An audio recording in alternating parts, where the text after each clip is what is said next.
mai notamment. Nous verrons le 3e festival BD Brussels Waterloo et c'est l'occasion de rencontrer notre ami Ray pour sa minute du mois d'avril. Bonjour Ray, comment vas-tu? Bonjour Thierry. De quoi vas-tu nous parler aujourd'hui? À tous les auditeurs. Eh bien, je vais vous parler d'un auteur de BD que beaucoup de gens connaissent pour ses séries à succès, qui s'appelle Yves Sante, mais ici, il a écrit un roman, donc il n'y a pas de dessinateur avec lui, c'est du texte brut. Et ce roman a comme particularité d'être un thriller bien senti, c'est vraiment ce qu'on appelle un page-turner, qui commence aux États-Unis suite à un projet étrange mené par le Pentagone, qui va avoir des répercussions dans notre belle ville de Waterloo. Donc c'est pour ça que sur la couverture, on retrouve le lion. Donc il y aura un épilogue waterlootois de cette intrigue relativement étrange, quoi. Donc d'un lion à l'autre, on retrouve celui de notre prochain festival, réalisé par notre David Merveille National, avec toute une série d'auteurs qui seront en dédicace les 17 et 18 mai, dont Yves Sante, qui viendra signer donc, son roman, mais ses autres BD aussi.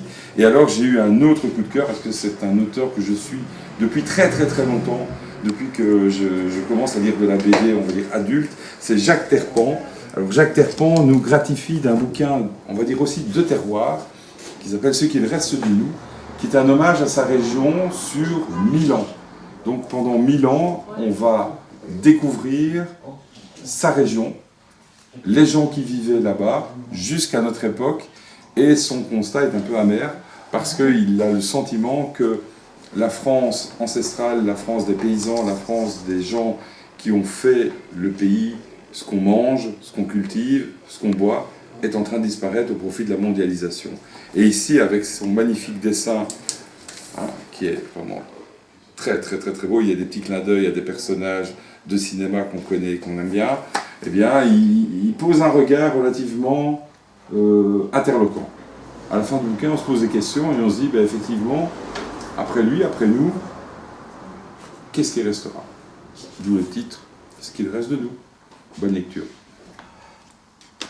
Petit clin d'œil peut-être à un autre auteur que tu reçois cet après-midi? Oui, alors c'est un autre auteur très impliqué dans l'écologie et dans le bien vivre.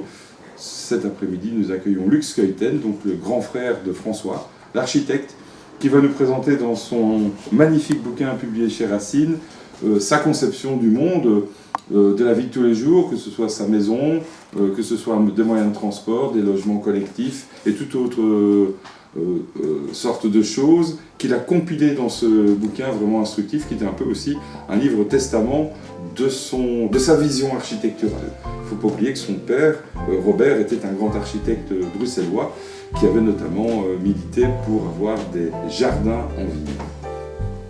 Eh bien, tout grand merci en tout cas. Merci Thierry. Et on se retrouve le mois prochain pour la minute de Ray du mois de mai.